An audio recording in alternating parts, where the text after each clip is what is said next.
आज है दिनांक 3 जनवरी 2023 और प्रभु की मौज से आज हम सीतामढ़ी के सोनार में काफिला लेकर आए हुए हैं। काफिले का 41वां दिन है और यहाँ पर प्रेमी जन खड़े हुए हैं सोनार में। बाहर ही आरती वंदन हो रहा है। अब देखते हैं काफिला कहाँ जाता है।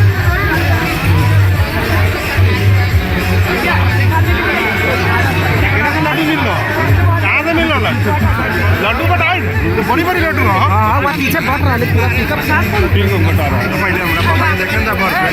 देखो ना जय गुरुदेव महाराज की जय हो। जय गुरुदेव महाराज की जय हो। कॉपी का व्यवस्था कॉपी के बेचैनी रहे भाई हम लोग का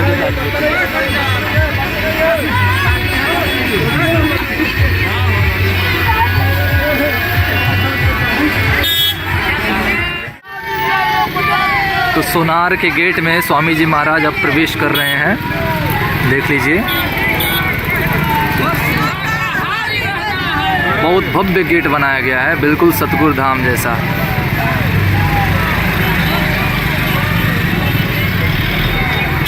और यहाँ पर कलश लेकर भी माताएं बहनें आई हुई हैं। देखिए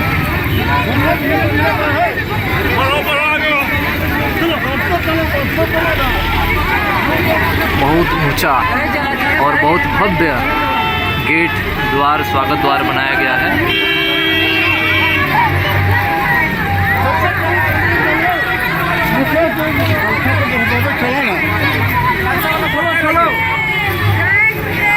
जय गुरुदेव। बढ़ते रहिए सब आदमी बढ़ते रहिए।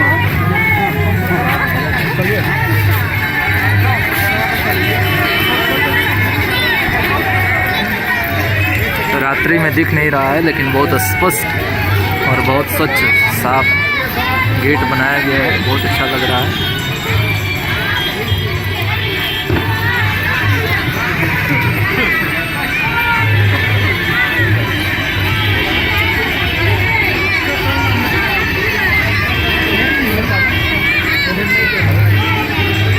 मनीष भाई, मनीष भैया, मनीष भैया पर्दा और सरका दीजिए उधर।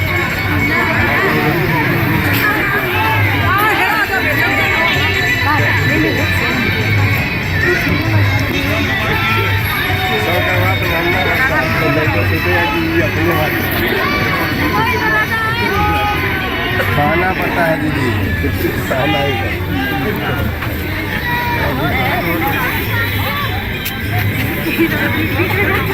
आप दर्शन बुआ सब तू सब साइड हो जाए, दर्शन करें।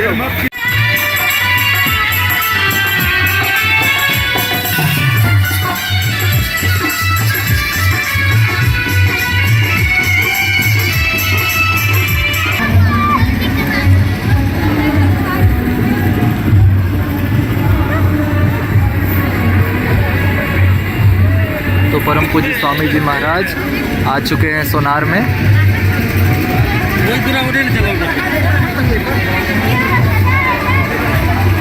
गुरु परिवार सीतामढ़ी जिला संगत रीगा बिहार।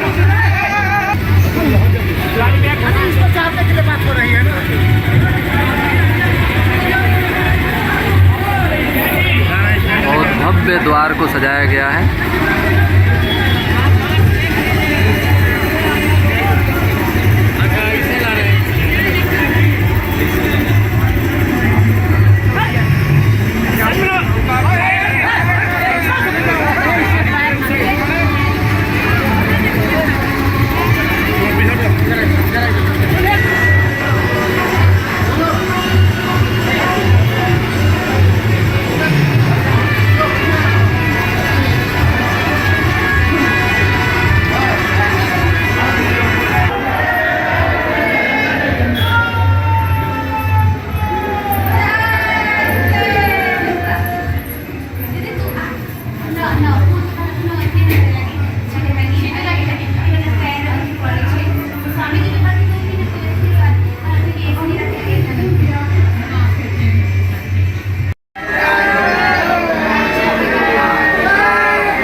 पीछे रहो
अविनाशी आरती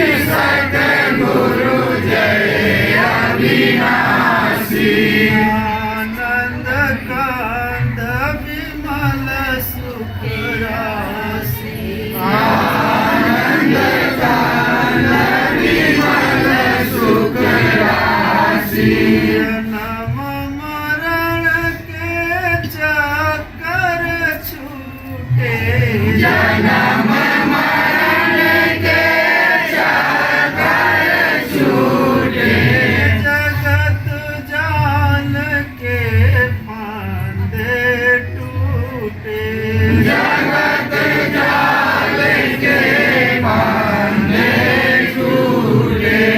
मूर्ति बनी सतगुरु की दासी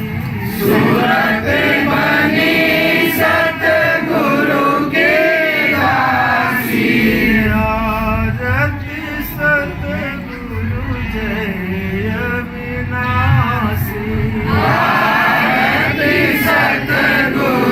जय अविनाशी आनंद कंद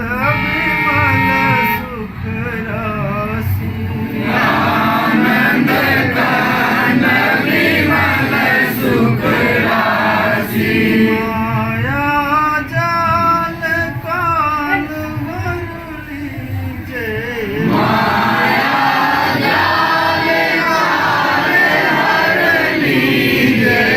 सतगुरु चरण शरण मोहिनी जय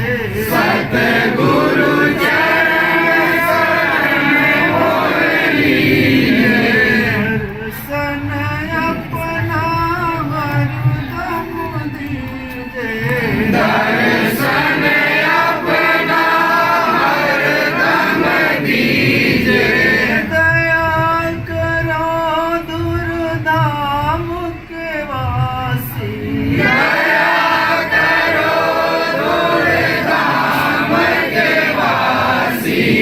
आरती सतगुरु जय अविनाशी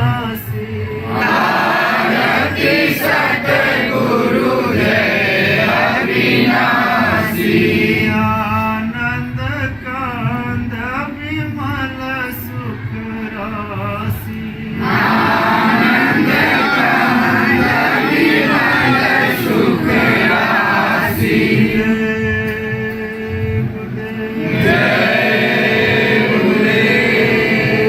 कोटि करु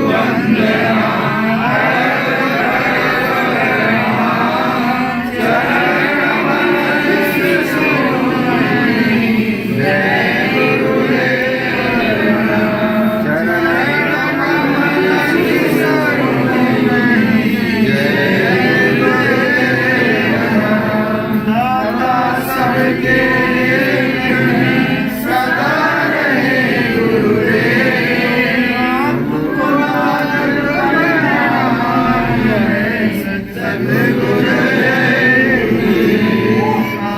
आपको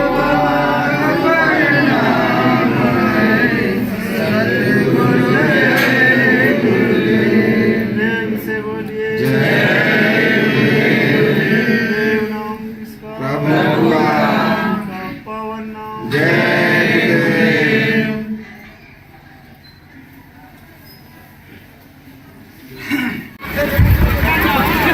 तो परम पूज्य स्वामी जी महाराज दिनांक 3 जनवरी 2023 का सत्संग शाम 7:24 पर आ रहे हैं देने सोनार जिला सीतामढ़ी में। जय गुरुदेव।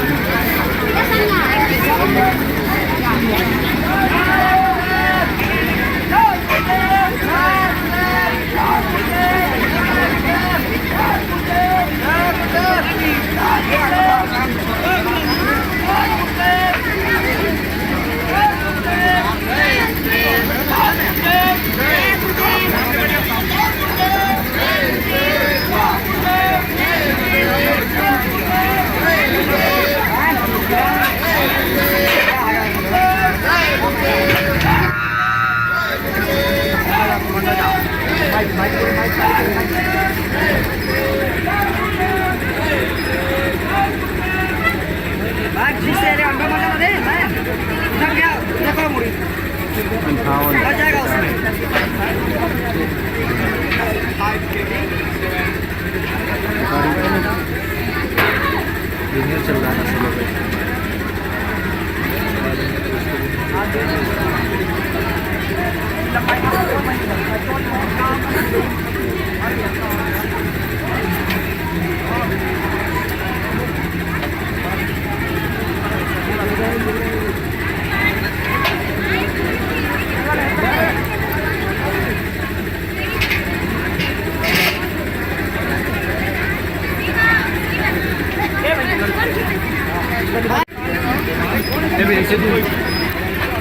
से विरोध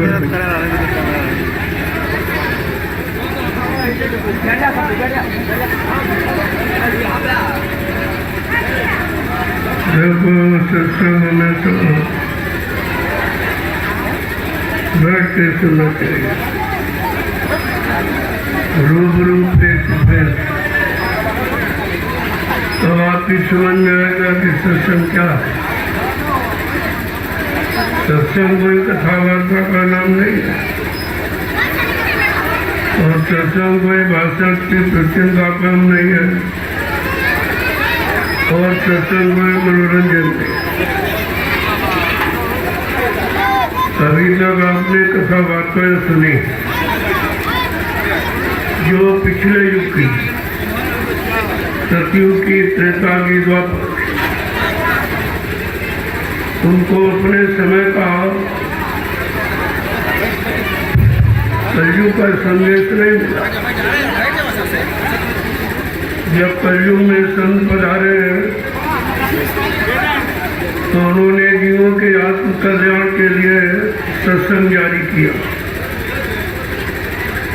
अन्य युगों में आपको शुभ कर्म सिखाए गए, पूजा करो, पाठ करो, तीर्थ करो, व्रत करो, हवन जब गंगा स्नान, ये शुभ कर्म जो शरीर इंद्रियों से किए जाते हैं। जब शरीर इंद्रियों से करोगे तो शरीर इंद्रियों को लाभ मिलेगा और आत्मा से करोगे तो आत्मा को लाभ मिलेगा। बिल्कुल सीधा सिद्धांत, जिससे करोगे उसको लाभ मिलेगा। तो आपने आत्मा से तो कोई कर्म किया नहीं, क्योंकि आत्मा के बारे में कोई जानकारी किसी ने दी नहीं। तो जब कलयुग में संत महापुरुष आए तब उन्होंने आत्मा का जिक्र किया।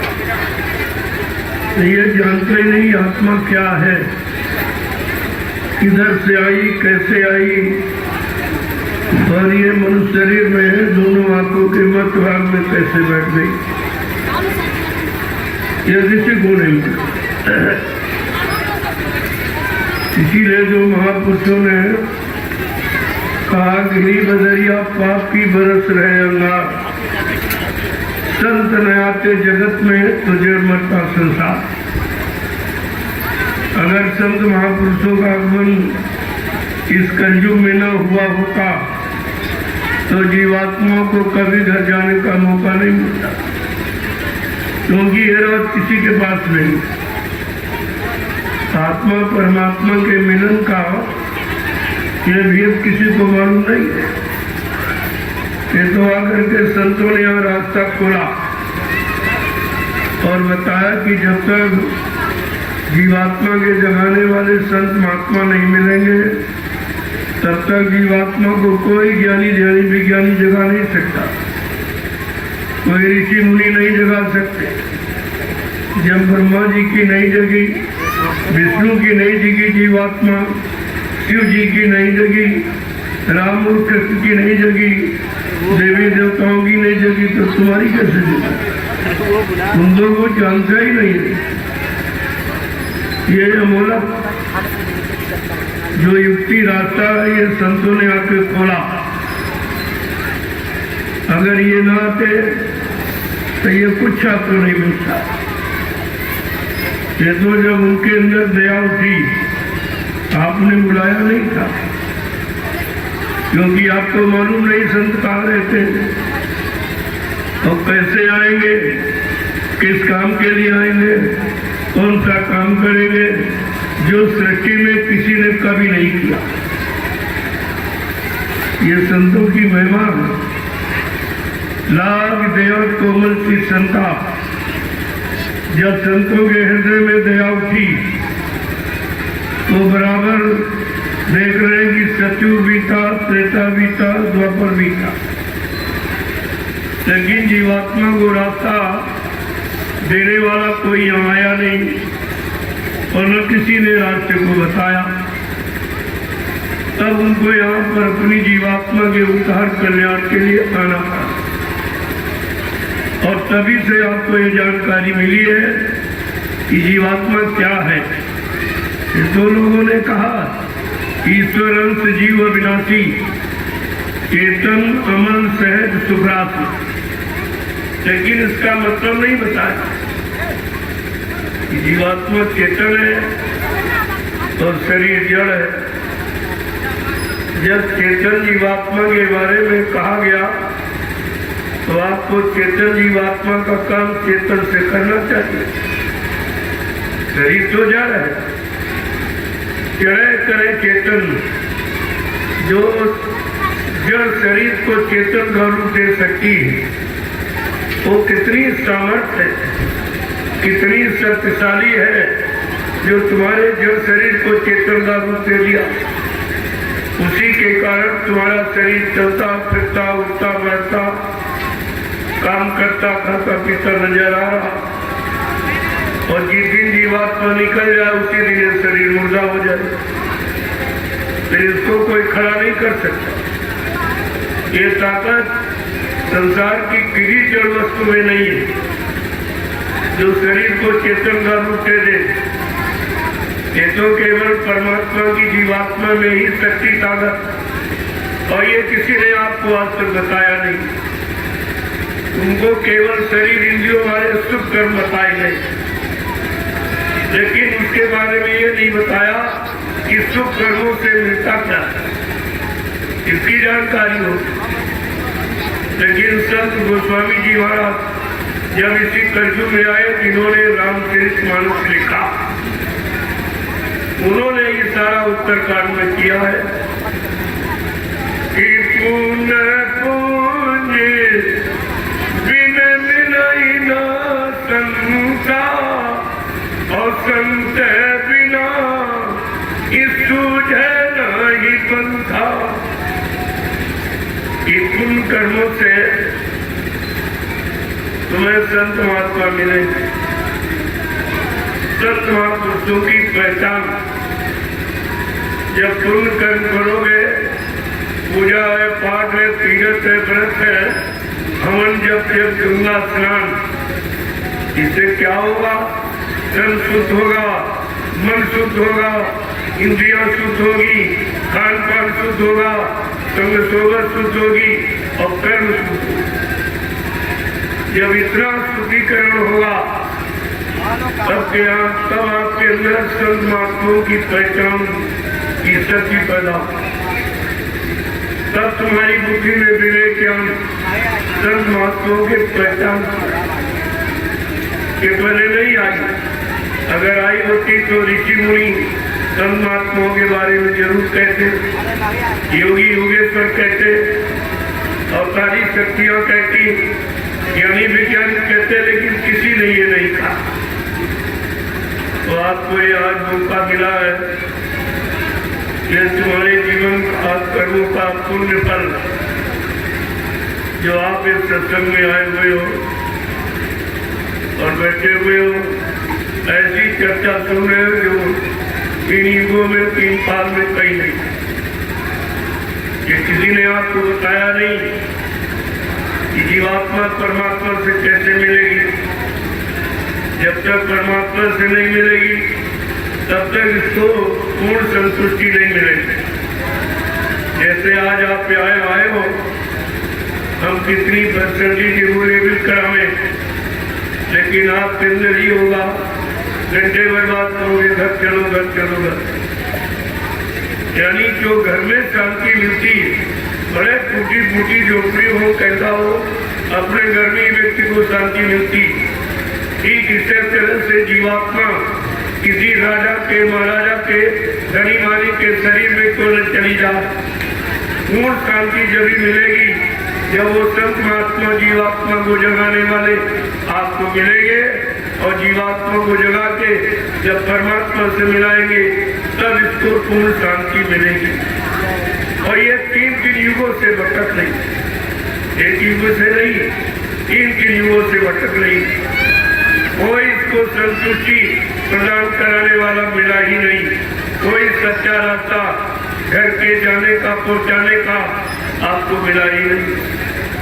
और जब मिले तो आपने उनको पहचान ही नहीं पाया। ऐसे मिले जो कभी किसी को नहीं मिले, न ऋषियों के, न मुनियों को, न ब्रह्मा को, न विष्णु को, न शंकर को, न मतलब देवी देवताओं को, न राम कृष्ण को भी नहीं मिले। आप कितने बड़े भाग्यशाली हो, लेकिन तुम बड़ी भाग्यता को जानते ही नहीं हो। जिनको भगवान कहते हो, त्रेता के राम, द्वापर के कृष्ण, उनको गुरु ही मिल पाए। और तुम इतने बड़े भाग्यशाली, तुमको सद्गुरु मिल गए, लेकिन तुम्हारे पास गुरु की पहचान नहीं तो सद्गुरु को कैसे पहचानो? इसलिए उनको बड़ी पहचान देनी पड़ी। वही कलयुग का जीव है, इसके पास सत्युग, त्रेता, द्वापर की पहचान है। वही रास्ता बताने वाले, वही कथा वार्ता सुनाने वाले, वही इंद्रियों के कर्म कराने वाले मिले, लेकिन आत्मिक कर्म कराने वाला कोई मिला ही नहीं। शरीर तो आपका जाएगा नहीं, आप ही जानते हो। तो शरीर यही पर जला दिया जाए, चाहे वो प्रधानमंत्री का हो चाहे गरीब, तो यहाँ से जाने वाला नहीं। ये पंच भौतिक शरीर है, 5 तत्वों को मिला के बनाया गया।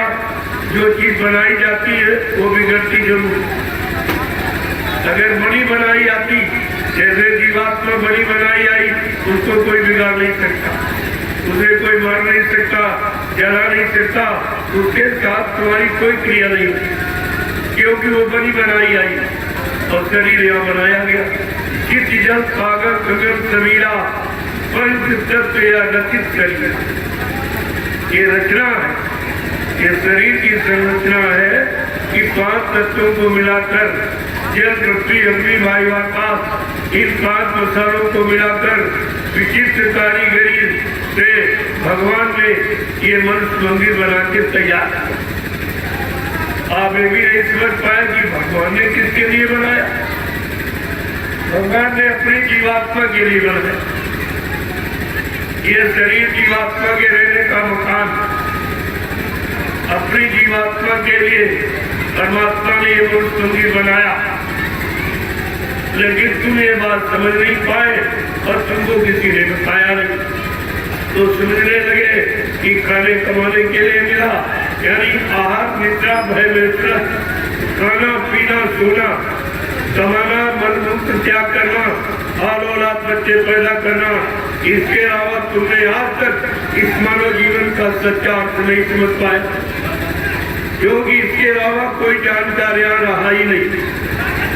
सब यहीं तक सीमित रहे, खाने कमाने तक। राजा बन गए, गरीबानी बन गए, गरीब अमीर बन गए, कर्मानुसार, ये तो सब होता है। लेकिन जीवात्मा को जगाने वाले संत महात्मा आपको नहीं मिले, तो ये मृत्यु लोग आपका छूटा नहीं।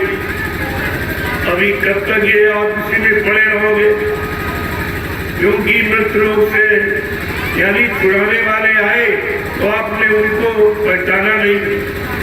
अगर पहचान लेते कि वो हमारे लिए आए हैं, हमारी जीवात्मा को काल माया के देश से निकाल कर उसको सच्चे घर पहुंचाने के लिए आए, तो आप उनका साथ कभी नहीं। लेकिन आपने पहचान नहीं कर पाई।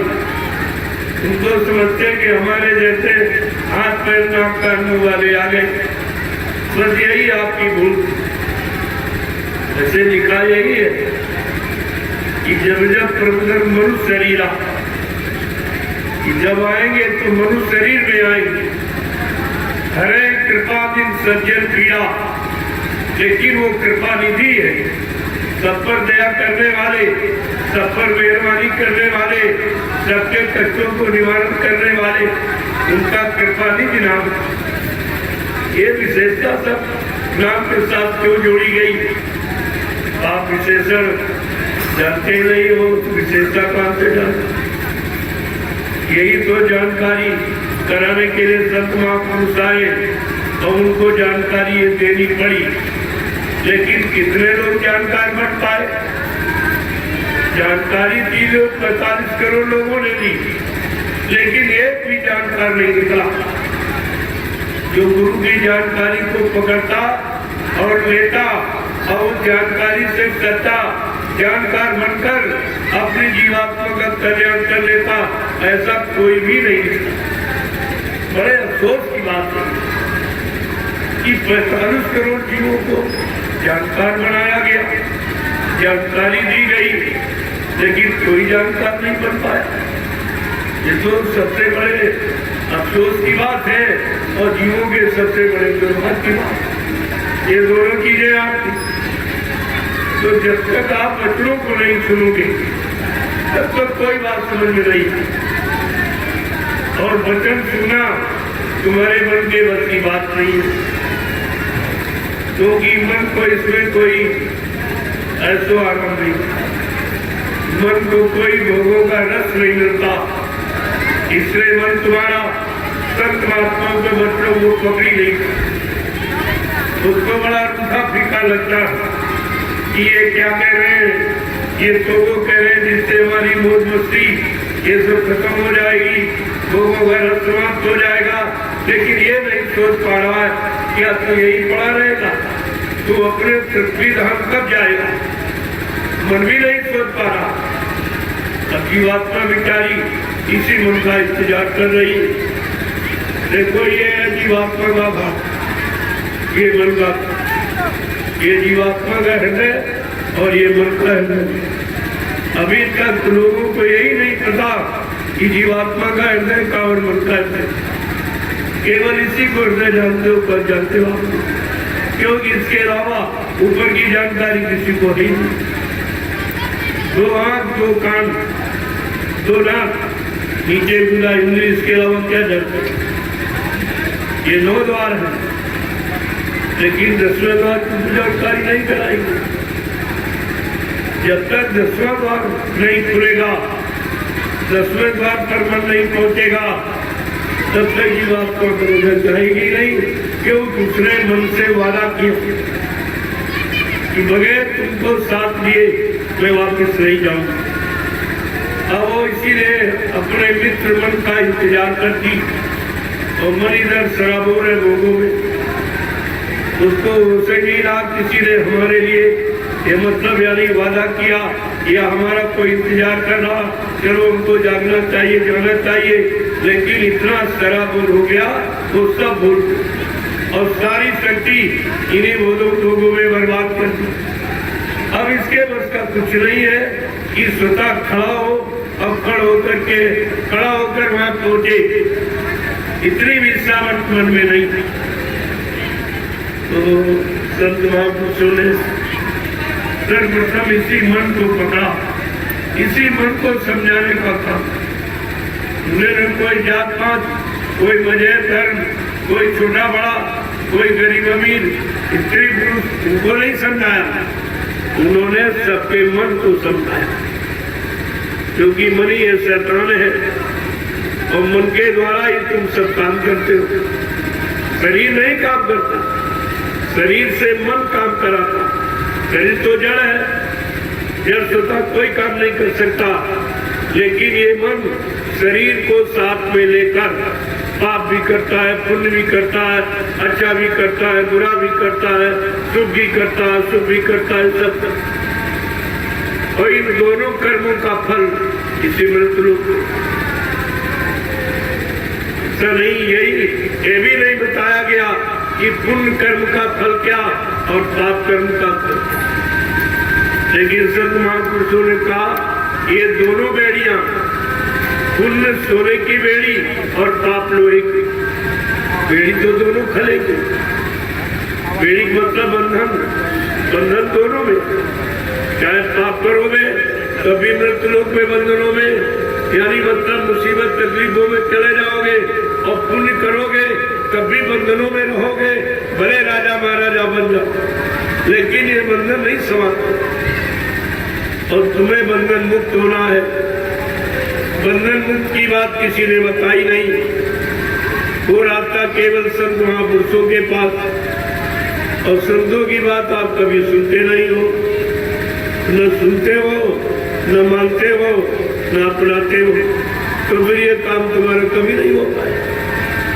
और 3 त्रियुगों से भटक रहे हो, अब भी अपनी भटक और अटक और खटक मिटाने की कोशिश नहीं करते हो कि जब तक भटक नहीं मिटेगी, अटक नहीं मिटेगी, खटक नहीं मिटेगी, तब तक कोई काम बनने वाला है नहीं। इन तीनों चीजों से तुम्हें मुक्त कराने वाला यहाँ कोई नहीं, क्योंकि सब इसी भटक अटक में फंसे पड़े। जो खुद हटके तुम्हें क्या अलग करेंगे, जो खुद भटके तुम्हारी भटक कैसे दूर करेंगे। तो ये सब जानकारी सत्संग के माध्यम से संत महापुरुषों ने जीवों तक पहुंचाई और आज भी पहुंचा रहे। ये पहुंचाने का काम वो करे, कोई नहीं। लेकिन तुम उनके बारे में जागोगे, चेतोगे कब, होश में कब आओगे।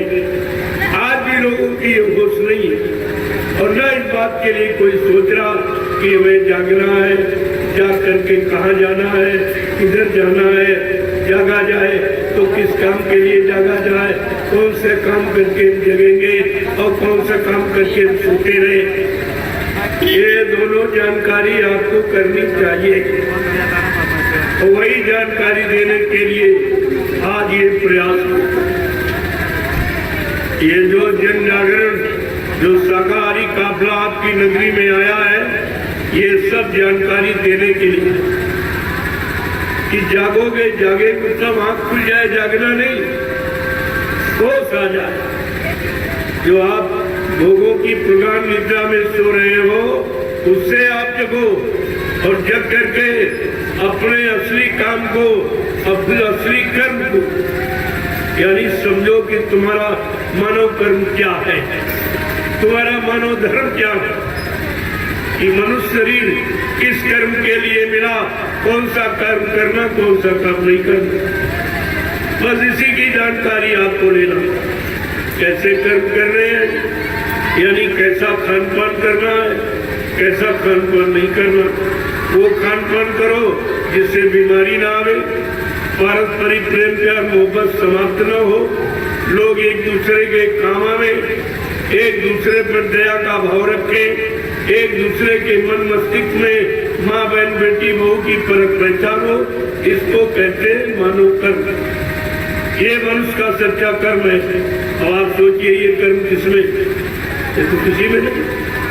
फिर आपका मानव कर्म का पशु जीवन में जीत करते, पशुओं वाले कर्म करते हो। जो पशु करता है शरीर 6 कर्म, आप ही 6 कर्म करते हो। खाना पीना सोना और कमाना और मन मूत्र त्याग करना, आलो रात बच्चे पैदा करना, ये पशु पक्षी कीड़े मकोड़े सब करते और वही तुम करते। तो तुम्हारे में और पशुओं पक्षियों में अंतर क्या? इस अंतर के बारे में कभी सोचा है? नहीं, क्योंकि किसी ने सोच पैदा ही नहीं की। तो आप सोचोगे, और सोचा कब जाता है? जब कोई अच्छी सोच पैदा कराने वाले मिलेंगे। सोच कैसे उत्पन्न होती है? अच्छे खान पान से उत्पन्न होती। जब अच्छे खान पान करोगे तो अच्छी सोच होगी, और अच्छे कर्म करोगे तो तुम्हारा सब कुछ अच्छा हो।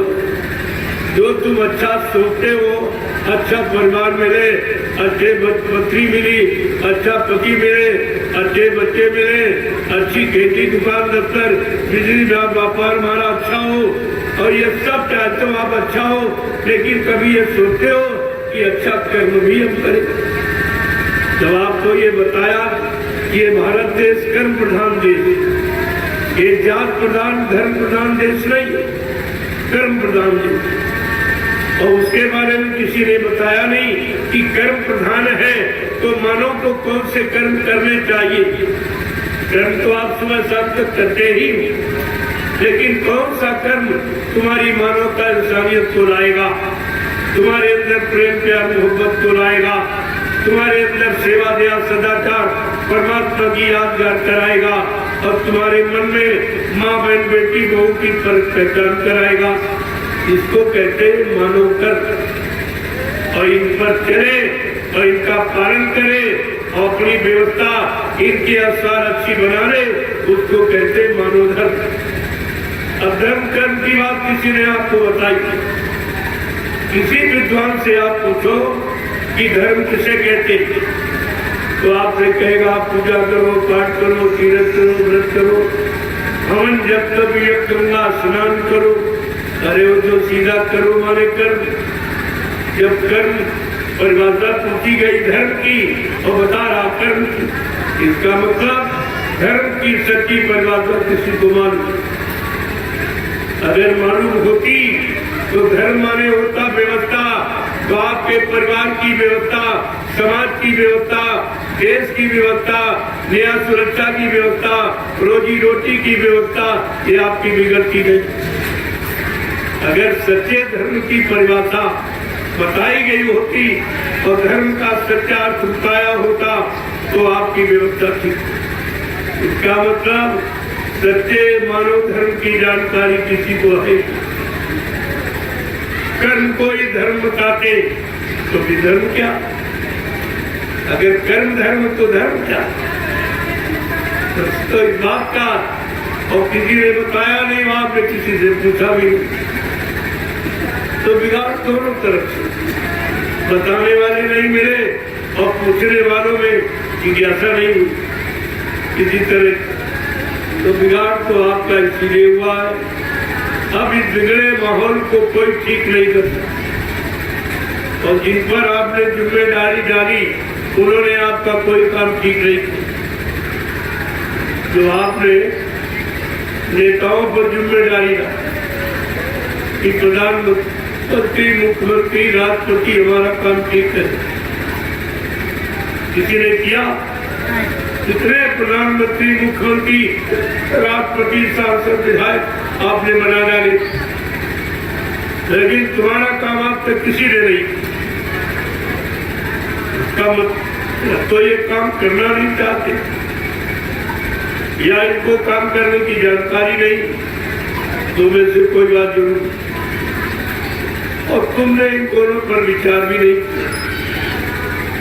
कम से कम विचार करना चाहिए कि हमने इनको एक पंचवर्षीय योजना के लिए चुना और एक पंचवर्षीय योजना निकल गई, कोई काम नहीं। फिर दूसरी पंचवर्षीय योजना चुनाव किया, फिर कोई काम नहीं हुआ।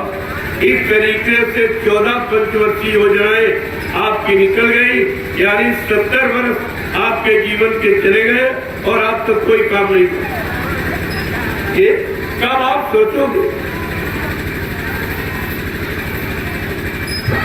अपने सच्चे काम के लिए कब सोचेंगे आप? क्या ऐसे मार खाते रहोगे? और जब जब आप भूले, जब जब आप अज्ञानता में गए, लापरवाही में गए और मतलब यानी सो गए, तब तब आप पर लोगों ने शासन किया। इतिहास बता रहा, जब पहले आप सोए 350 वर्ष मुसलमानों ने तुम्हारे पर राज किया और तुमको 350 वर्ष गुलाम बना के रखा। इस समझ पाया?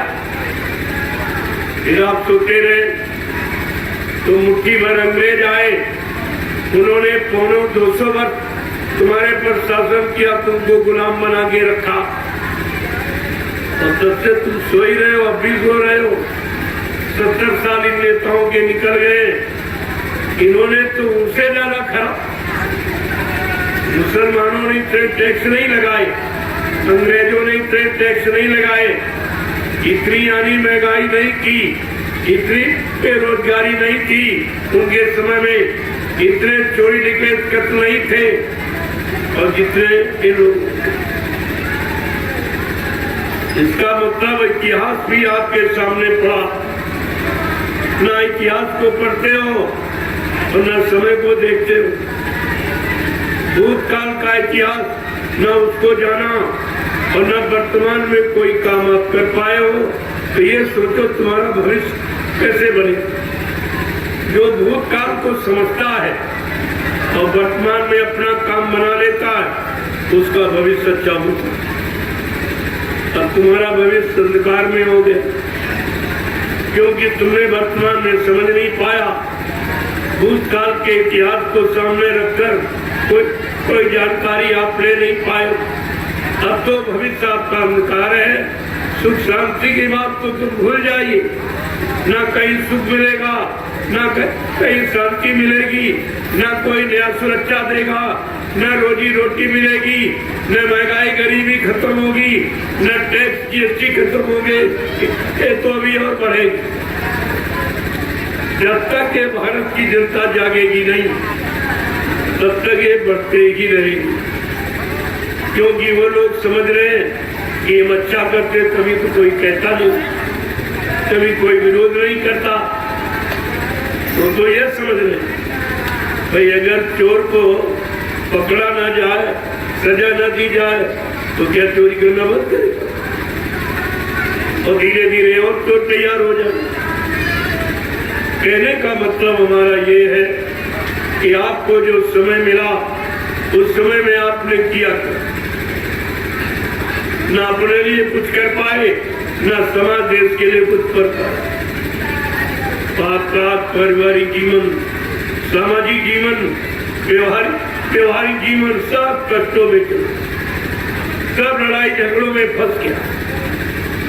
तो क्या इसीलिए आपने पढ़ाई लिखाई की कि हम मुसीबत में रहे, हम दुख तकलीफ में रहे, हम बीमारियों में फंस जाएं, हम पारस्परिक लड़ाई झगड़े करते रहे, इसी में अपना श्रम समय पूंजी बर्बाद करते रहे?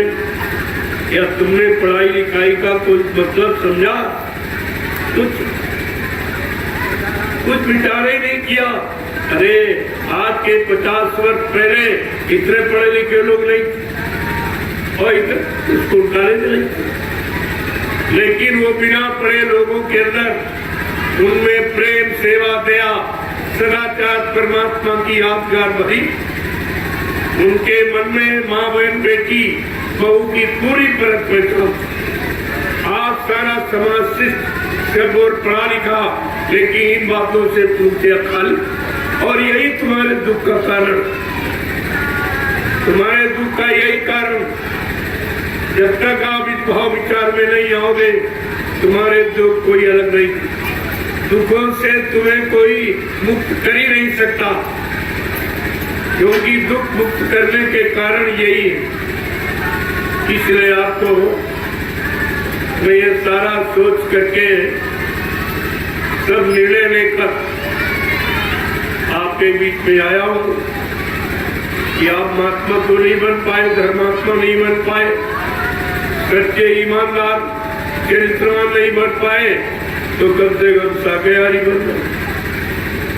अरे तुम शाकाहारी बन जाओ और तुम कुछ बन ही नहीं पाए हो, बिगड़े रहो हमेशा और बिगड़ते रहोगे, तो एक छोटा सा ये फार्मूला है कि आप शाकाहारी हो। इसमें एक पैसे का खर्चा नहीं शाकाहारी बनने, बल्कि जो धन अशुद्ध खान पान, बुद्धि नाशक नशों में जो बर्बाद करते हो, वो धन तुम्हारा बच जाए, तुम्हारे बाल बच्चों के पढ़ाई लिखाई में काम आवे, शादी ब्याह में काम आवे, घर मकान बनाने में काम आवे। महात्मा हर तरफ से तुम्हारी मदद करना चाहती, लेकिन दुनिया ऐसी बावरी, कोई ग्राहक न बचा, कोई लेने वाला नहीं। ये अच्छा सच्चा रास्ता जो जीवन को सुख शांति में बनाने वाला, कोई लेने वाला नहीं। क्या इतने लोग रीगा में रहते? क्या इन्हीं लोगों को सच्चा अच्छा चाहिए? इन्हीं लोगों को सुख शांति किसी को नहीं चाहिए? तो अभी तुम्हारे अंदर इच्छा ही नहीं जगी कि सुख शांति मिलना चाहिए, रोजी रोटी मिलनी चाहिए, गरीबी और बेरोजगारी खत्म होना चाहिए, टैक्सों की भरमार यानी रुकनी चाहिए।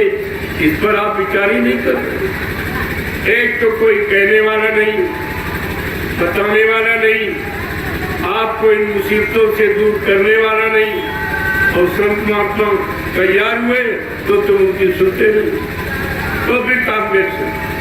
काम दो ही तरीकों से होता, या स्वयं आप सक्षम हो खुद कर ले, या जो कर रहा हो उसको सहयोग करे, तीसरा कोई तरीका नहीं।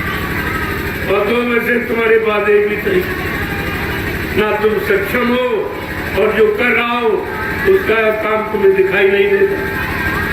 तुम समझ ही नहीं पा रहे हो कि हमारे लिए कोई आवाज लगा रहा, हमारे सुख शांति के लिए कह रहा, हमें लाभ देने के लिए कुछ कह रहा, हमारे सुधार की बात कह रहा, आगे आने वाले खराब समय से हमें बचाने के लिए कह रहा। इस पर तो अभी आप विचार नहीं करते, लेकिन आगे का समय बहुत खराब, ये मैं आपको बताने आया हूं। उस खराब समय से बचने का तुम्हारे पास कोई इंतजाम नहीं।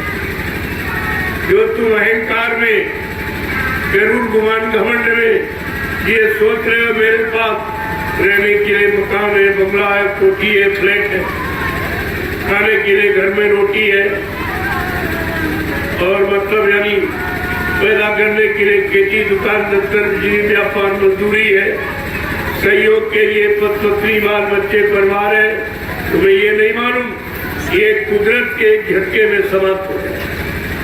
ये तुम्हारा जितना भी मसाला है ये कुदरत के झटके में, पल मिनट घड़ी नहीं लगेंगे, ये सब समाप्त हो गया। अभी आपने कोरोना काल में देखा, कुदरत की तरफ से एक छोटी सी बीमारी आई, सारा विश्व तबाह हो गया और करोड़ों चले गए, कुछ नहीं कर पाया। न कोई प्रधानमंत्री कर पाया, न राष्ट्रपति मुख्यमंत्री कर पाया, न कोई डॉक्टर में हकीम कर पाया, न कोई दवा नहीं काम कर, और आज भी उसकी दवा नहीं बनी, केवल तुम्हें बहकाया जा रहा। अगर दवा होती, ये तरह तरह के नाटक क्यों किए जा रहे? तुम ऊपर मास्क लगा लीजिए, क्या मास्क कोई दवा है? अगर मास्क लगाने से बीमारी चली जाए तो ये फिर मतलब यानी तरह तरह वैक्सीन लगाओ, टीका लगाओ, ये दवा, ये सब क्यों करते? जब तुम्हें पता चल गया कि मास्क लगाना यही इसकी दवा है तो सबको मास्क लगवा दीजिए। इन दवाओं के चक्कर में क्यों भागते? इनके पास कोई सही समाधान नहीं, ये तुम्हारे साथ व्यापार हो गया। तो 4 इंच का कपड़ा तुम्हारे मुंह पर बांध दिया गया और तुम अभी तक उसके बारे में सोच नहीं पाए हो।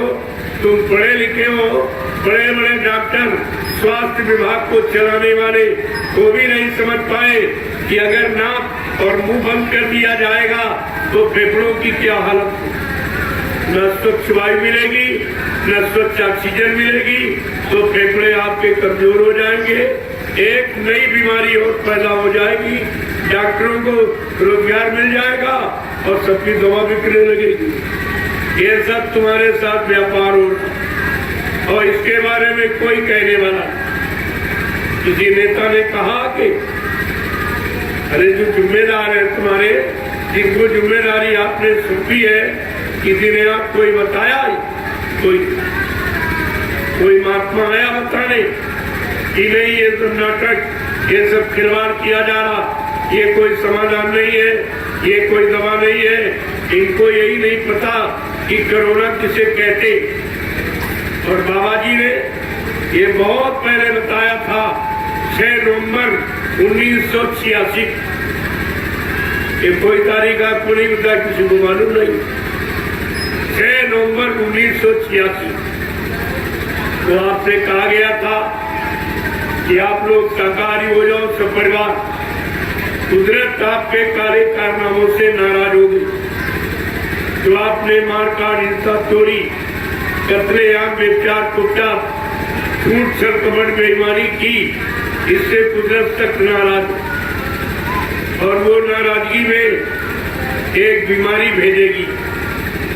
इस बीमारी का जो तुमने कभी सुना पड़ा नहीं होगा। बाबा जी ने बीमारी का नाम कहा था, बच्चा उस बीमारी का नाम कोरोना। कोरोना क्या क्या न करो तो बीमारी नहीं आएगी, अगर नहीं करो तो आ जाएगी। कोरोना का मतलब यही है। उन्होंने कहा अंडे मत खाना, अंडा मुर्गी का मासिक धर्म है। इतना गंदा मासिक धर्म में घर में पत्नी होती तो उसके हाथ का भोजन नहीं करते हो, उसको छूते नहीं हो कि रोग बीमारी लग जाएगी। इतनी गंदगी आज कितने आमतौर से सब नौजवान सब पढ़ा लिखा उसी मुर्गी के मासिक धर्म को खा रहा, तो बीमारी नहीं क्या स्वस्थ हो जाओगे? क्या तुम स्वस्थ हो जाओगे जब गंदगी खाओगे और गंदे कर्म करोगे? क्योंकि गंदगी से गंदे भाव पैदा होते, गंदे कर्म करने की भावना बनती है, जिज्ञासा बनती है, उसी कर्म तुम्हारा मन भागेगा। तो ये बताओ तुम्हारा जीवन अशांत। आज यही कारण है जितनी सब्जी नहीं बिकती उतने अंडे बिक रहे हैं, तो कोई इस पर कुछ नहीं। अरे धार्मिक देश कहते हो, भगवान राम की धर्मभूमि है, भगवान कृष्ण की कर्मभूमि है, संतों फकीरों की योग भूमि है, और ऊपर ये कौन से रामायण गीता भागवत कुरान बाइबल में लिखा हुआ कोई मठ मंदिर गिरजाघर गुरुद्वारे आपको ही कुछ बता रहे हैं कि कम से कम आपको ये सोचना चाहिए हमारे धार्मिक देश की ये मर्यादा रही। इन लोगों ने कोई मर्यादा रखी केवल वोट लेने के लिए, चंदा लेने के लिए, महंगाई वसूलने के लिए, टैक्स लगाने के लिए, जीएसटी लगाने के लिए केवल श्री राम का नाम लेते, श्री राम का नाम लेते, लेकिन श्री रामचरितमानस को बिल्कुल नहीं, ये बिल्कुल जानता ही नहीं। रामचरितमानस क्या कहती है कि जासुराज प्रिय प्रजा दुखारी और सुन पावा से नरक अधिकारी। रामचरितमानस क्या करी? जिसके राज्य में प्रजा दुखी होगी वो राजा नरक में जाएगा। क्या इसको ये लोग नहीं पढ़ते हैं? क्या ये सब नरक की तैयारी कर रहे हैं? जब ये नरक में जाएंगे, इनके पीछे तुम लगे हो तो तुम भी तो नरक में चले जाओ। जो सजा चोर को, वही चोर के साथ रहने वालों को सजा मिलती। तुम सब ने अपना भविष्य अंधकार में कर दिया। ना तो तुम रामचरित की बात मानते हो, ना इसकी बात को, तुमने किसी की बात नहीं मानी। अगर मान लेते तो आज तुम्हारा पारिवारिक जीवन, व्यवहारिक जीवन ये सुखमय होता है। कोई कष्ट, कोई मुसीबत तुम्हारे पास नहीं आते। तुम राम की धार्मिक भूमि पर रहते हो, लेकिन अगर धर्म से जुड़े रहते, मानवता इंसानियत से जुड़े रहते, प्रेम प्यार मोहब्बत सेवा दया सदाचार परमात्मा की यादगार से जुड़े रहते और माँ बहन बेटी बहू की परख पहचान से जुड़े रहते, तो आपका जीवन ये संकट में नहीं। लेकिन आप सब भूल गए हो। एक तो कोई बताता नहीं और जानकारी दी जा रही तो आपकी समझ में नहीं आ। तो मैं आपके समझ दुखों तकलीफों की दवा लेके आया, दवा जो हिंदुस्तान में कभी किसी ने नहीं बांटी। ये दवा बांटी जा रही, लुटाई जा रही, जो हिंदुस्तान में न पहले किसी ने बांटी, न आज कोई बांट रहा, न आगे कोई बांट सकेगा। ये ऐसी दवा है जिसको कैसे प्रसाद, ये प्रसाद है। प्रसाद मोल नहीं बिकता, प्रसाद बेचा नहीं जाता, प्रसाद खरीदा नहीं जाता, प्रसाद बनाया जाता है और बना करके सब दुख तकलीफों को दूर करने के लिए बांटा जाता है। आज आपके यहाँ नमूना पेश किया गया, कितना प्रसाद लोगों को दिया गया, क्या बदले कुछ मांगा गया आपसे? कोई इच्छा रखी गई? इसको कहते प्रसाद वितरण, और ये चिंता किसी को नहीं। ऐसी दुख तकलीफें जो बढ़ गई, क्या प्रधानमंत्री तुम्हारे गांव आया? क्या मुख्यमंत्री कोई आया? सांसद विधायक कोई आया? जिनको आपने वोट दिया उन्होंने आपको सुख शांति देने का वादा किया। आज ये भयानक बीमारी जो आई थी, न उसमें किसी ने मदद की और आगे इससे बड़ी आने वाली, उसमें भी कोई मददगार ही नहीं, कोई बताने वाला नहीं, कोई जानकार नहीं कि कौन सी बीमारी आ रही। ये केवल संत महात्मा ही जानते, वो त्रिकालदर्शी होते, भूत भविष्य वर्तमान के जानकार, वो आपको बता रहे हैं और बता ही नहीं रहे। आपके दुख तकलीफों बीमारियों को दूर करने के लिए साथ में दवा लेके आए और दवा मुफ्त में पूरे हिंदुस्तान। मैं इस दवा को लेकर, जो महाप्रसाद है, इसको लेकर मैं 88 ज्यादतियों की तपोभूमि नैमिषारण्य से चला, उत्तर प्रदेश के कई जिलों से होता प्रसाद बांटता हुआ मैं बनारस में इसी तरह का सत्संग किया, लोगों को जानकारी दी, वहीं से प्रसाद वितरण करता हुआ मैं झारखंड पहुंचा। जो झारखंड की राजधानी रांची में मैंने 1 सप्ताह तक प्योर अध्यात्म की चर्चा, जो समय हिंदुस्तान में कोई नहीं कर, अध्यात्म की चर्चा कोई नहीं करे। अध्यात्म लोगों को सुख शांति प्रदान करने वाला, अध्यात्म बदले में लेता नहीं देता है, और भौतिकवाद लेता है देता नहीं कुछ। ये दोनों में अंतर है, भौतिक और अध्यात्म में यही फर्क कि भौतिक आपको बगैर पैसे कोई देगा नहीं और अध्यात्म लुटाया जाता। अब आपको सोचना चाहिए कि तुम्हें भौतिक की जरूरत है कि अध्यात्म की जरूरत। अगर अध्यात्म मिल जाए तो भौतिक अपने आप ठीक हो जाए। भौतिक तो अध्यात्म के पीछे चलने वाला, दौड़ने वाला, लेकिन तुमको इसकी जानकारी नहीं। मैं 1 सप्ताह का कार्यक्रम करके रांची से आपके लिए बिहार के लिए रवाना हो गया और 2 महीने मैं बिहार में प्रसाद वितरण करूंगा और शाकाहारी बनने की प्रार्थना करूंगा कि अगर आप भारी बीमारी जो आगे आ रही भविष्य में, अगर उससे बचना चाहते हो तो हमारी प्रार्थना आप स्वीकार कर लो, आपका परिवार शाकाहारी हो जाए। बाद में मत कहना कोई हमारे यहाँ आया नहीं, किसी ने हमको बताया नहीं, किसी ने जानकारी दी नहीं, हम ये बात किसी को कहने नहीं देंगे। मैं घूम करके, क्या ऐसी सर्दी में कोई निकलेगा? हमारी उम्र सर्दी में निकलने की है, तुमने देने की, आपको सोचना चाहिए। ये मेरी जिम्मेदारी नहीं है, ये जिम्मेदारी है तुम्हारे देश के जिम्मेदारों की, जिनको आपने चंदा, नोट, महंगाई, टैक्स सब कुछ दिया। ये तो आपसे कुछ मांगा नहीं, न पहले कभी ना, लेकिन फिर भी चिंता हमको है, किसी को चिंता नहीं। पूरे देश में तुम्हारी चिंता किसी, न किसी नेता को और न किसी महात्मा को। महात्माओं को भी आपने रोटी लोगों की दान दक्षिणा, रुपया पैसा, सामान सम्मान सब कुछ दिया, लेकिन वो भी कोई नहीं आया, तुम्हारी मुसीबत में निकला। और जिनको चंदा नोट दिया वो भी नहीं आया।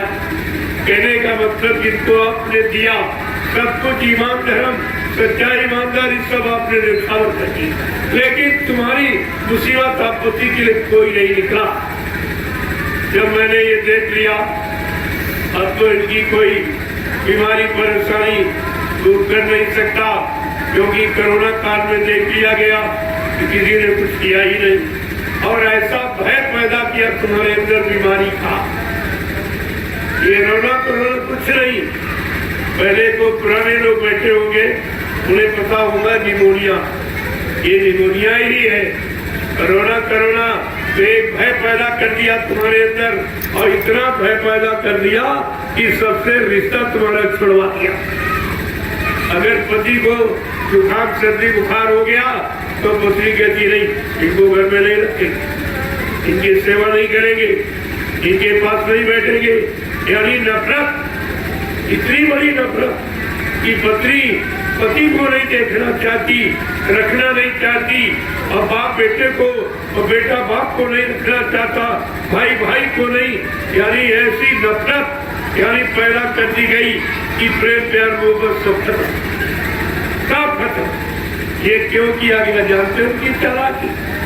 जब इतनी नफरत कर देंगे तो शरीर को जब ये लेंगे नहीं और छुएंगे नहीं और देखेंगे नहीं तो इसमें व्यापार हो गया।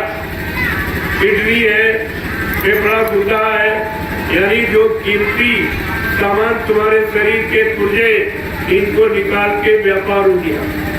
एक एक किडनी 6-6 लाख रुपए की बेची गई, क्योंकि तुम उसे छुओगे नहीं, देखोगे नहीं।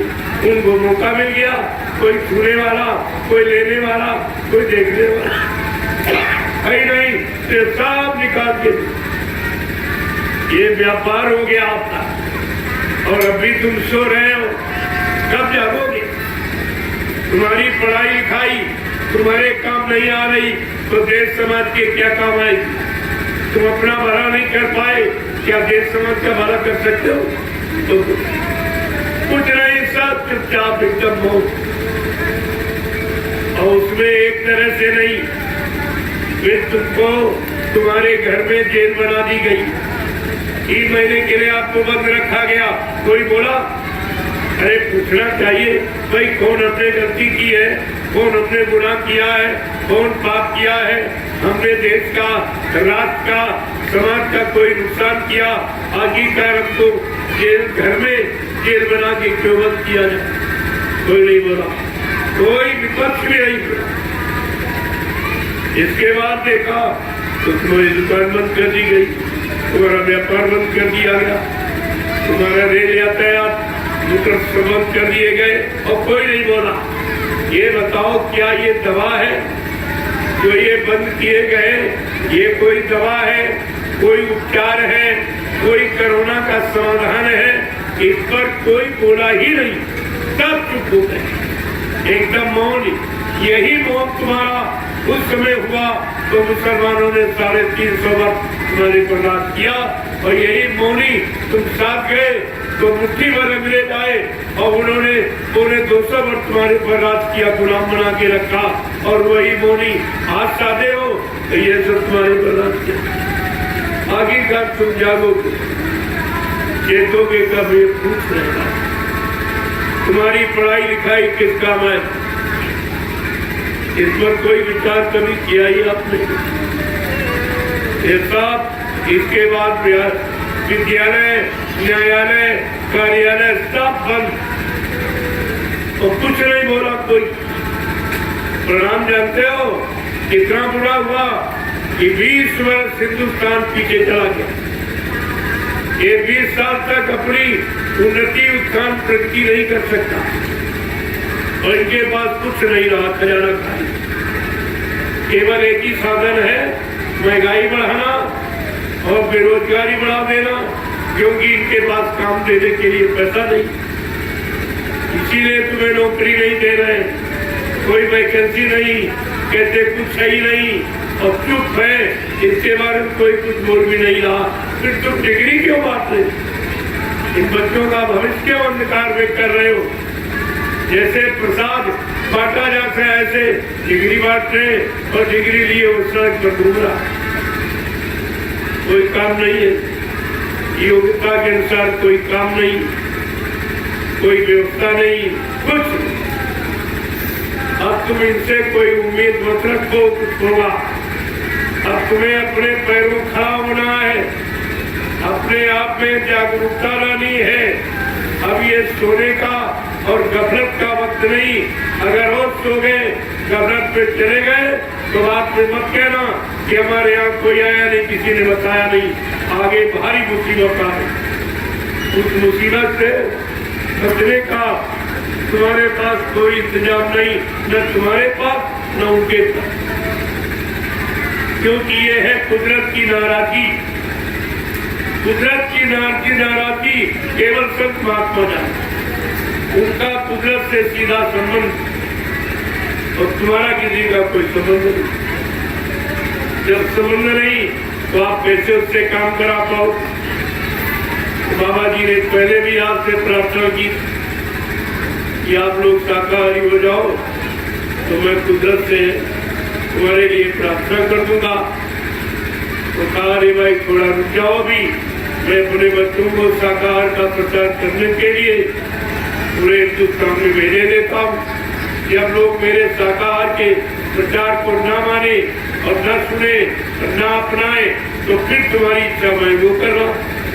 जब लोग नहीं माने और ज्यादा बढ़ा दिया, सरकार भी सहयोगी बन गई, परमिट लाइसेंस देने लगी, चाहे जितने अंडे फोड़ो, चाहे जितने मुर्गे काटो, चाहे बकरे मछली काटो, सारा कुछ नहीं।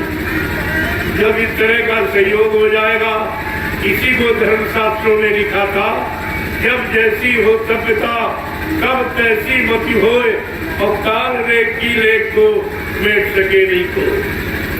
धर्मशास्त्रों ने स्पष्ट कहा, विनाश काले विपरीत बुद्धि। जब जिनका विनाश होने को होता है, उनकी बुद्धि विपरीत दिशा में काम करती। कितनी सच्ची अच्छी बात उनके लाभ हित बताओ, लेकिन वो मानेंगे क्यों नहीं मानेंगे? क्योंकि उनका पाप का स्वाद का घड़ा भर गया, अब वो टूटेगा, इसे कोई रोक नहीं सकता। आज संत महात्मा प्रयास कर रहे हैं आपके लिए, अगर आप शाकाहारी हो जाओ सब परिवार, तो एक बार तुम्हारी मदद कर दो, नहीं तो तुम जानो तुम्हारा काम करो। अभी वक्त है गुनाहों से तुम तौबा कर ले, फिर मैं कहना कि हमने सुना था पैगाम। मैं ये किसी को हिंदुस्तान में कहने के लिए बाकी नहीं रखूंगा, सारे हिंदुस्तान में घूम घूम कर। अगर ये 1 करोड़ महात्मा जो दाढ़ी बाल रखने वाले, लाल पीले कपड़े पहनने वाले, अगर मेरा साथ दे दे, तो अब तक तुमको कुछ परिवर्तन दिखाई। तुम्हारे पारिवारिक जीवन, सामाजिक जीवन, व्यवहारिक जीवन में कुछ परिवर्तन दिखाई देता। लेकिन ये भी सब चुपचाप अपना मंदिर संभाले, अपना गुरुद्वारा, अपना धर्मशाला, अपना आश्रम, ये सब संभाले और मान सम्मान को छुपाए बैठे। इनको तुम्हारी चिंता नहीं है, ना इनको देश समाज की चिंता है, क्योंकि देश समाज चिंता किसको होती? परमार्थ के कारण साधु धरा शरीर। समाज परमार्थ, देश हित और धर्म हित के लिए आत्मा जन्म लेते। उनका जन्म संसारी भोगों के लिए नहीं होता, वो परमार्थ के लिए और धर्मार्थ के लिए और सेवा के लिए ही जन्म लेते और इसी काम को करने आते हैं।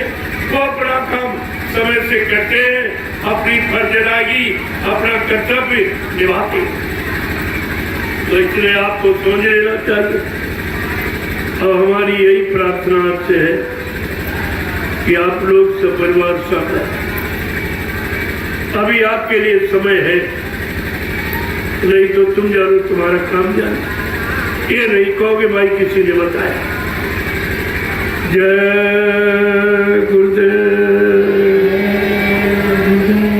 जय गुरुदेव, जय गुरुदेव, जय गुरुदेव, जय गुरुदेव।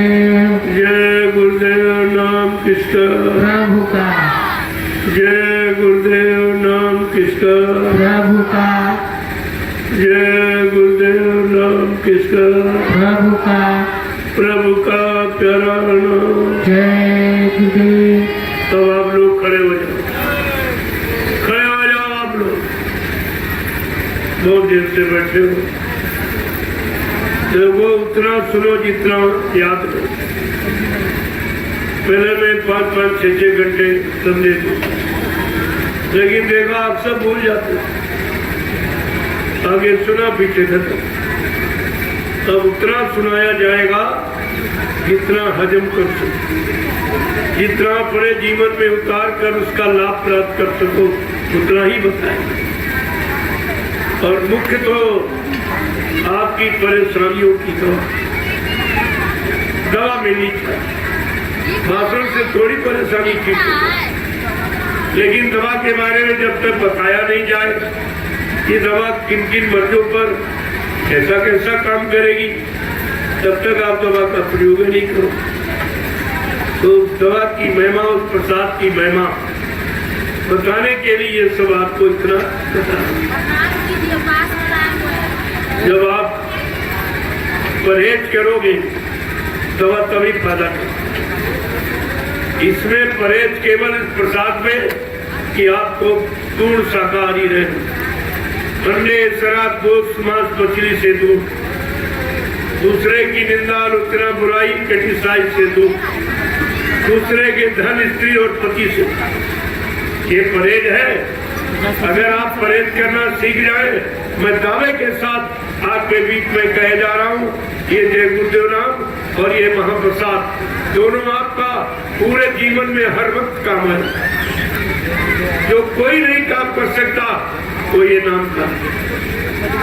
आप कितने दिनों से पूजा पाठ कर रहे हो, कोई देवी देवता मिले, आप सच बोलना, इन देवी देवताओं की पूजा की बात तक आपको मिले नहीं, तो तुमसे कहा नहीं, तो तुम्हारा सामान लिया दिया कुछ। अरे जब कोई काम करते हो अगर लाभ न मिले तो काम करोगे। खेती करते हो, अनाज पैदा न हो तो खेती करोगे। दुकान करते हो, व्यापार मुनाफा ना हो तो आप दुकान व्यापार करोगे। नौकरी करते हो, तनख्वाह वेतन न मिले तो आप नौकरी करोगे। लेकिन ये पूजा पाठ तुम्हारी कैसी, जो कुछ नहीं मिला और 3 युगों से जुटे पड़े, न देवी मिली, न देवता मिला, न भगवान मिला, न खुदा, न बात। तो सीताराम चिल्ला रहे और एक बार भी नहीं आएंगे, न इनको मिले न कभी मिलेंगे, क्योंकि सीताराम को गए लाखों बरस हो। अरे तुम्हारा पिता अगर कल चला गया हो, आज बुलाओ तो नहीं आए, जो शरीर से चले जाते हो नहीं। ऐसे ही है, रूढ़िवादी अल्लाह से मुचाते रहते, श्रम समय पूरी सब बर्बाद करते रहते, हमें और न वो मिलेंगे। सीताराम ने खुद कहा कि हम किसको मिलते हैं या हमको कौन मिलता। तो रामचरितमानस को पढ़िएगा, उसमें भगवान राम ने क्या कहा कि निर्मल मन इज्जन सो मोहि पावे और मोहे चाल छी जय कपट नहीं भावे। बड़े साफ शब्दों में कहते, मुझे कौन पाता है, कहा ब्राह्मण क्षत्रिय वैश्य कहते, मंदिर बनाने वाला कहते, सीताराम राधे श्याम कहने वाला कहते नहीं। जिसका मन निर्मल पाक साफ पवित्र हो मैं उसको मिलता। आज तो सबके मन गंदे, सबका खान पान गंदा है, सबके मन सोच सब बंदी, इनको तो कभी नहीं मिलेगी। जब भगवान राम ने कह दिया कि हम किनको मिलते हैं, जिसका मन निर्मल पाक साफ पवित्र, आज तो सबके मन खराब, तो सीताराम जी को नहीं मिले और इसीलिए मिले नहीं। जब तक तुम्हारा मन पाक साफ निर्मल पवित्र नहीं होगा कोई नहीं मिलेगा। इसलिए उन्होंने लिख दिया पहले, और क्या कह रहे हैं, मेरा बात इसके हृदय में होगा, ये भी बता रहे कि जाति पाति धन धर्म बड़ाई और कुल परिवार सुखद समुदायी, इन्हें त्यागी भजे मन लाई और ताके ही बसे रघुराई। जब साफ साफ कह रहे ये भी इतनी समझ में नहीं आ रहा, उसी तरह चिल्ला ये नहीं जानते इनके हृदय में मेरा वास होगा। जो जाति पात धर्म बढ़ाई कुल परिवार सुखद समुदाय, इन्हें त्याग, जो इतनों का परित्याग कर देगा उसके हृदय में सीताराम का वास है। ये कुछ नहीं, एक चिल्लाने में अल्लाह बता रहे, अल्लाह में अल्लाह किसी को मिला ही नहीं, अल्लाह में अल्लाह थोड़ी बैठा, धीरे सब इशारे अधूरे रहे। न मुल्ला पुजारी को मिला सीताराम मिले, न मुल्ला मौलवी को खुदा मिला, न ईसाइयों को गार्ड मिला, न सिखों को गुरु मिला। सब ये जो बात है उसे पकड़ते नहीं। जय गुरुदेव जय गुरुदेव जय गुरुदेव। नाम किसका? प्रभु का प्यारा नाम। जोर से बोलो, सब मिल बोलो, बोलना होगा, अभी से बोलो। मिटेंगे, शांति मिलेंगे, सबके दाता, सबके मालिक, प्रेम से बोले। ये नाम नहीं इंसान का, ये काम नहीं इंसान का। देखो नाम अपना पूरा पढ़ते। हर युग में नया पुरुष नए नाम को लाया। अगर एक ही नाम रहता तो सज्जू में हरि नाम आया तो वही बना रहता। फिर त्रेता में राम नाम क्यों आया? अगर राम नाम ही करता तो द्वापर में कृष्ण नाम क्यों आया? ये तो प्रमाण है कि हर युग में नया पुरुष नए नाम को लाए। उस युग के लोग जब उस नाम को लेंगे उनको लाभ, लेकिन यहाँ तो किसी को पता ही नहीं। ये तो अलग दुखी दरबार है। जगन्नाथपुरी अल्लाह साथे बच गई अदाधुंद, यहाँ अदाधुंद बची हुई। इनका बेचारों को न कुछ पता है, न कुछ मालूम, न कोई मिला, न कोई लाभ मिला, और नुकसान होता चला जा रहा। हानि बराबर हो रही, बीमारियां बराबर बढ़ रही। तो ये सब कहाँ चलेंगे? तुम्हारी पूजा पाठ कहाँ चली गई? कोई काम तो नहीं आया, क्योंकि इस समय की यानी समय का डॉक्टर, समय का मास्टर, समय का आचार्य पूरी ही आपकी मदद करेगी। आए थे बहुत अच्छे, लेकिन वो चले गए, उनसे आपका काम नहीं। आपको अपने समय की थी। ये कलयुग के जीवों के लिए ये देवगुरु नाम प्रभु का, सारी सत्ता प्रभु की। यहाँ से लेकर सतलोक से मृतलोक तक सारी सत्ता प्रभु की है। आज वो प्रभु नाम लेकर स्वयं मानव चोला धारण करके मृतलोक मंडल में आया है, सबको सुख शांति देने के लिए। लेकिन अभी लोग इस समझ में नहीं आए।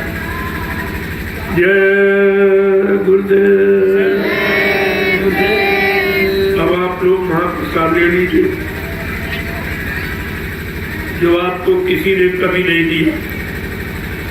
इस तरह दरवाजे सड़कों पर गलियों में आवाज लगाकर किसी ने प्रसाद बांटा नहीं।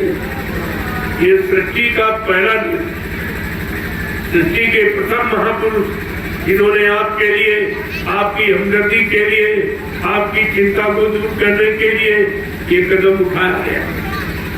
अब आप इसको ले लीजिए, अच्छा रहेगा। जय गुरुदेव। जय गुरुदेव।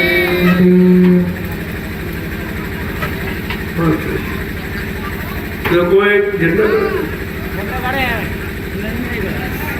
खड़े आप लोग नहीं काटते।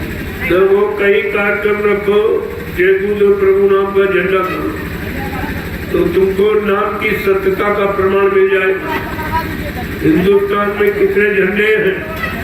तमाम राजनीतिक पार्टियों के पास झंडे, तमाम मंदिर मस्जिदों में झंडे लगे, लेकिन कोई झंडा ये काम नहीं करेगा तो जय गुरुदेव प्रभु नाम का झंडा काम। जब इस झंडे की परिक्रमा करोगे तो आप पे भूत प्रेत उतर जाएंगे, आपकी बीमारी परेशानी कम हो जाएगी। इस झंडे का प्रमाण है ये। कोई झंडा ये काम नहीं कर सकता किसी का। यही तो सच्चाई है, इसको आपको गा देना चाहिए। जहाँ कहीं कार्यक्रम होता है तो क्षेत्र के लोगों को ये लाभ मिलना चाहिए, और आपने नहीं किया तो क्षेत्र के लोग लाभ से बचे थे। चलो कहीं दूसरी जगह कार्यक्रम होगा, वहां पहुंच जाइए आप झंडे की तरफ। ये झंडा बड़े बड़े था, लेकिन शाकाहारी रहोगे तो से नहीं। ये ध्यान रखना, ये परहेज है बगैर परहेज के दवा नहीं काम करती। जब आप शाकाहारी रहोगे एजेंडा आपका पूरा। जय गुरुदेव, जय गुरुदेव, जय गुरुदेव। नाम किसका? जय गुरुदेव। नाम किसका? प्रभु का। प्रभु का प्यारा नाम। सतयुग कौन लाएंगे? विश्व में शांति कौन लाएंगे? जन जन में प्रेम कौन लाएंगे? ये तीनों काम कोई नहीं कर सकता। यहाँ हर चीज का प्रमाणित है, प्रमाणित काम है। यहाँ इधर उधर की बातें नहीं की जाती। यहाँ कोई दान दक्षिणा लेने पे नहीं बातें नहीं होती। ये दरबार है संत का, यहाँ से दिया जाता है, लिया जाता।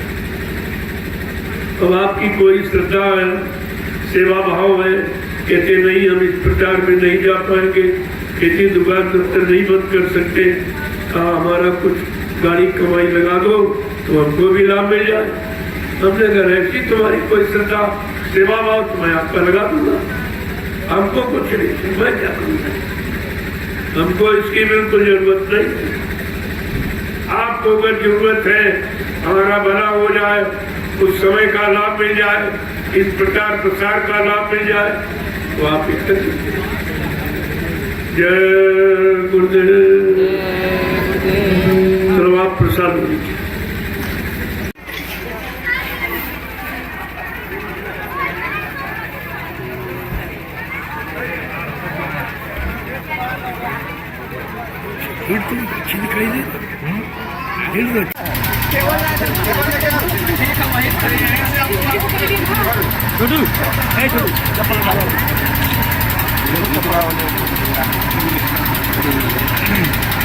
जय गुरुदेव।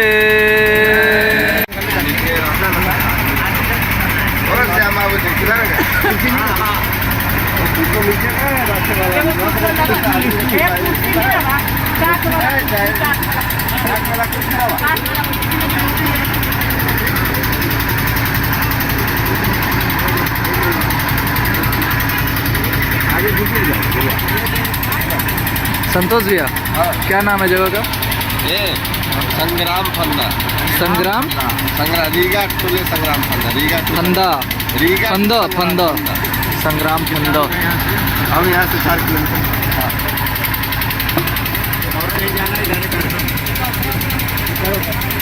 अच्छा तब ये करके ऊपर लाभ करो, बाकी जो लोग हैं उधर है